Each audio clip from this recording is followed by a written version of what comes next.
Greetings everyone, my name is Emmanuel and I would like to welcome you to our program today. We are continuing with our series on rebuilding a new Africa through decentralization. You see, according to the terms of the new covenant, God is not only interested in saving individuals, but he is also interested in prospering our nations. That is why this program is very, very important, because it deals with national transformation and national prosperity in our different countries around the world. Today, our topic is about democracy and its imperfections, because democracy has some challenges. Christians have to get involved in politics. Yesterday we said that in a democracy, Christians are expected to get involved in politics, and we enumerated 3 ways by which Christians can participate in politics. And we said Christians can participate in politics by, paying their taxes. Christians can participate in politics by engaging in public debates. And Christians can also participate in politics by voting. But today, we are going to talk about the imperfections of democracy.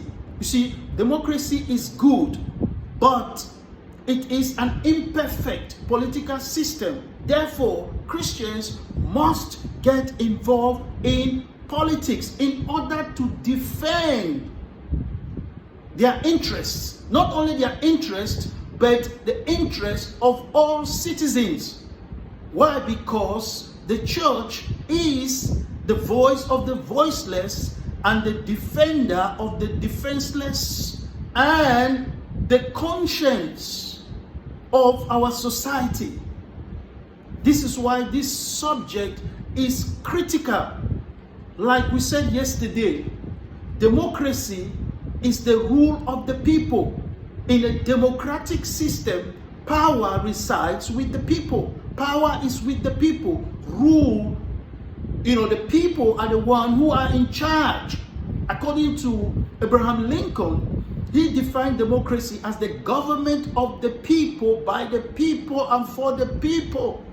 So the people must be actively involved in politics, in the management of the affairs of their nations. So Christians cannot say because we are Christians, we are not going to get involved in politics. Christians cannot say because politics is sometimes dangerous, we cannot get involved in politics. Why? Because in a democracy, power is with the people. Power resides with the people. And Christians, constitute part of the people in our different nations. That is why we have to get involved in politics to defend our interests and the interest of the poor and the needy and the oppressed in our communities and nations. You see, in a democracy, since power belongs to the people, the majority are the ones who rule, and the majority must protect the rights of the minorities amongst them.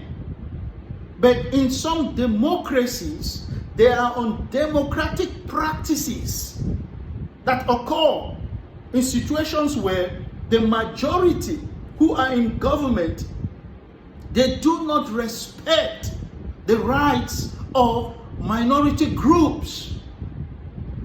They will make laws that, will oppress or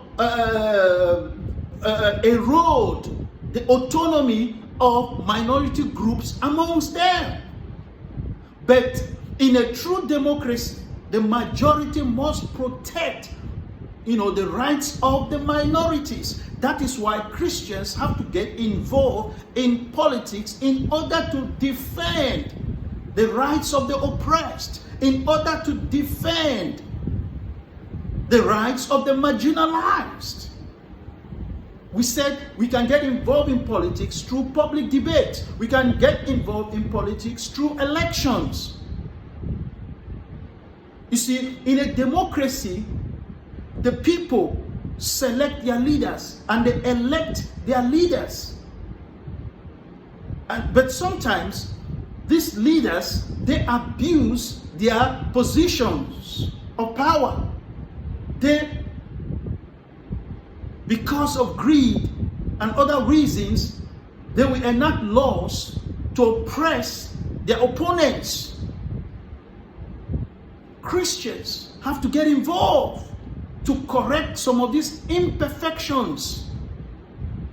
You see, in a democratic government, there is what we call separation of powers. You have the executive branch, you have the legislative branch, and you have the judicial branch. Why? Because democracies are not perfect. That is why those who came up with this idea, especially the founding fathers of the American system, they came up with this idea of checks, of separation of powers and checks and balances. So they talked about the legislative branch, the executive branch, and the judicial branch. And these branches, they check each other. That is what's called checks and balances. For example, the executive branch, the president has the power to veto legislations enacted by lawmakers.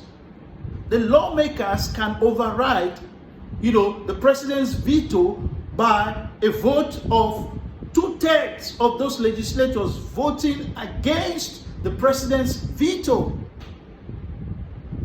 Now, the president also has the right to choose judges and justices, but the Senate has to advise, consent, and then confirm those nominees for their positions.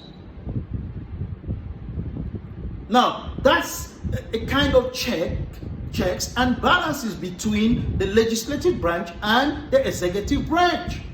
The judicial branch also has, ways to check the executive branch and the legislative branch through what is called judicial review. So when the legislators pass certain laws, the judicial branch, the judges, the justices can declare those laws unconstitutional.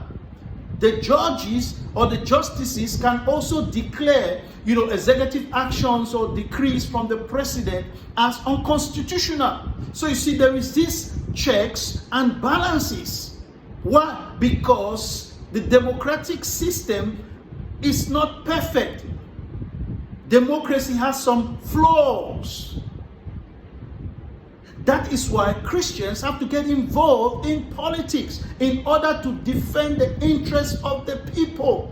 You see, the church is the voice of the voiceless and the defender of the defenseless. The church is also the conscience of the society. So what is going wrong in our society, the church must speak to those problems.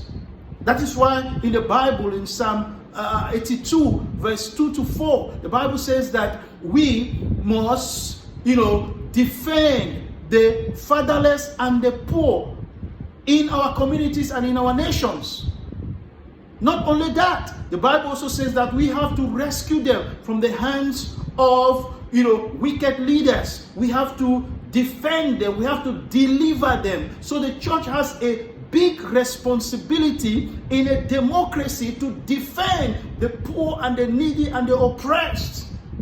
You see, like we said, in a democracy, the majority rule, but they have to respect the rights of the minorities. But sometimes the majority, does not respect the rights of the minority groups among them. So the church, being the conscience of our society, has to rise to the occasion to speak to the injustice done to the minority groups.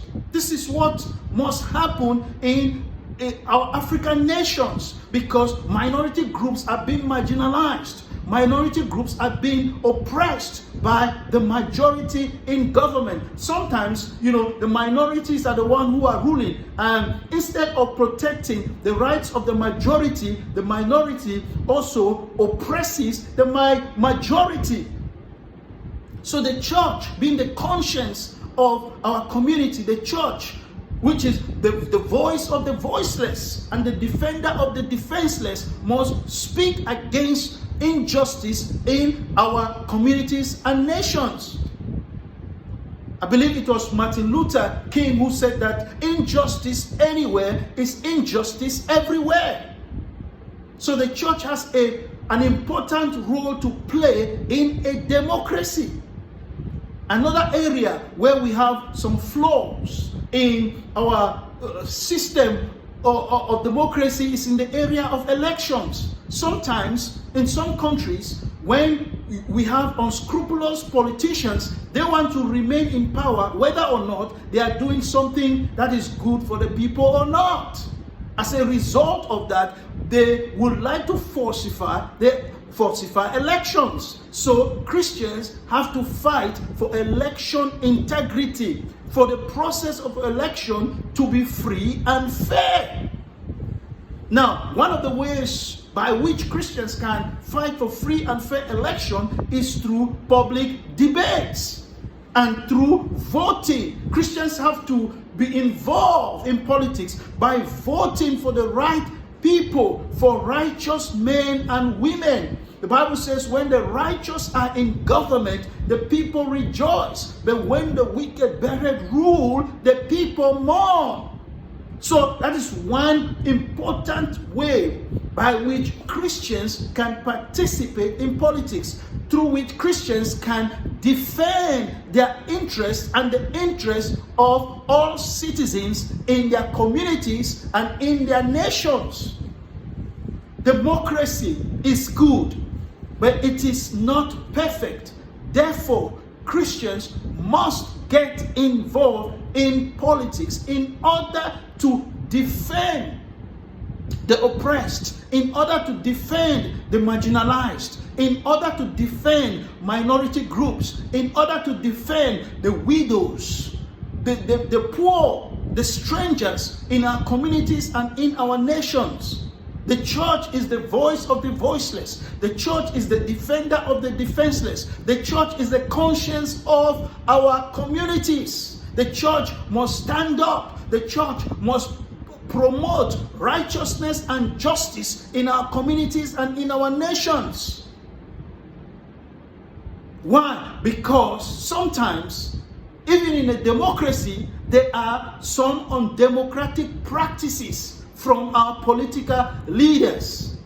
So it is time for the church in Africa to rise up to their responsibility. The Bible says we must not only speak for the oppressed and the fatherless in our communities, we must take active steps to deliver them from the hands of the wicked. We must take active steps to rescue them from the hands of unscrupulous politicians. You see, when God intervened in Egypt, God did not only defend the Jews in Egypt, God delivered them. And God protected them, and God blessed them. You see, God is interested in blessing Africa. God is interested in blessing Africans through their different nations.